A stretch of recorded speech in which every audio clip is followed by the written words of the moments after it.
What's up guys, welcome to your 19th After Effects tutorial, and in this tutorial I'm going to be showing you how to use a pen to create masks and also some options when you're creating a mask with a pen.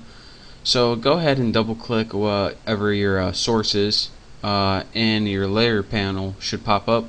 Go ahead and expand that so you can see, and now you can go ahead and grab your pen tool.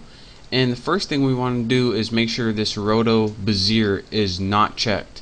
So if it has a check on it, click it, and it shouldn't be checked. So let's go ahead and start creating a mask by the same way we create a shape. Remember, just start clicking. Anytime you just click, it makes a straight line.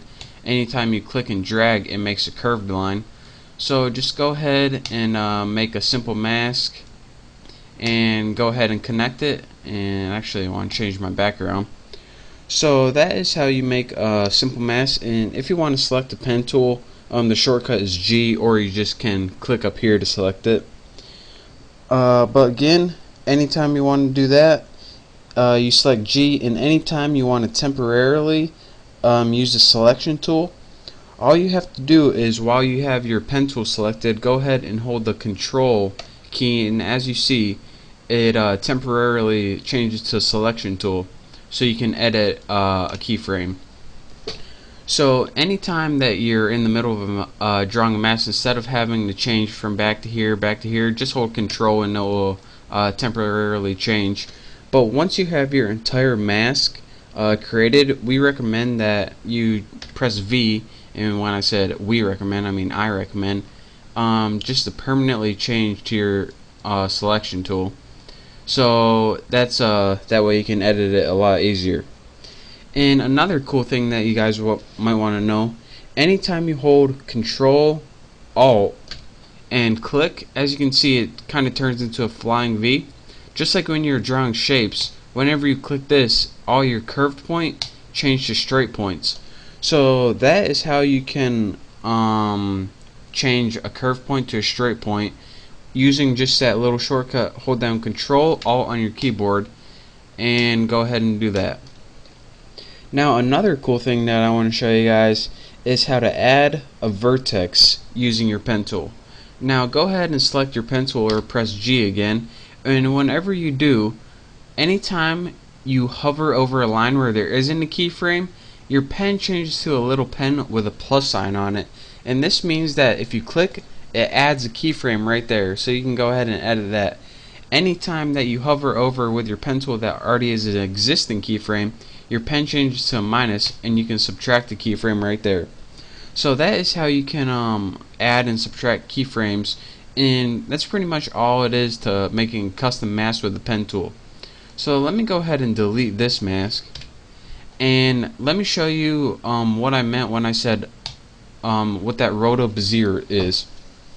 What the Roto Bezier is, and I don't know if I'm saying it right because I learned it from reading in a book, but it pretty much is just a way to create automatic curves.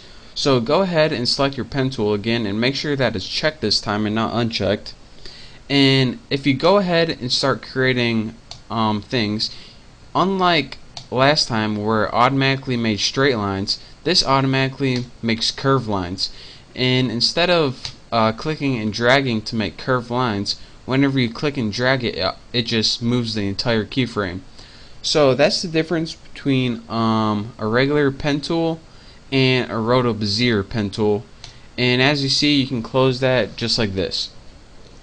Now in the last tutorial, I went over all these mask properties except mask path.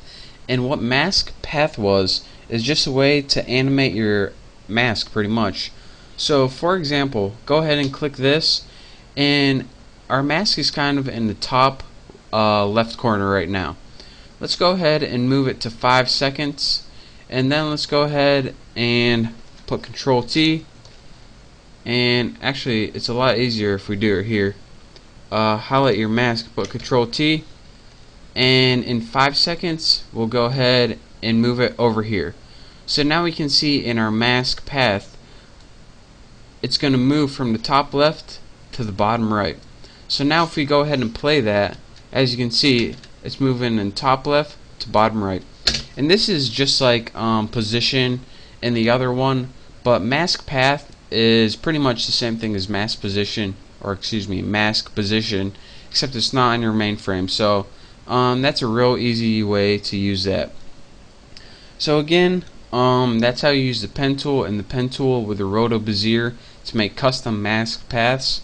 And also, what the mask path is pretty much a way that you can animate your path. It's the same thing as position, but it's special for the mask. So that's that for my 19th tutorial. Thank you guys for watching. If you have any questions, just send me a message and I'll try to answer them for you. So again, thank you guys for watching. Don't forget to subscribe and check out my next tutorial.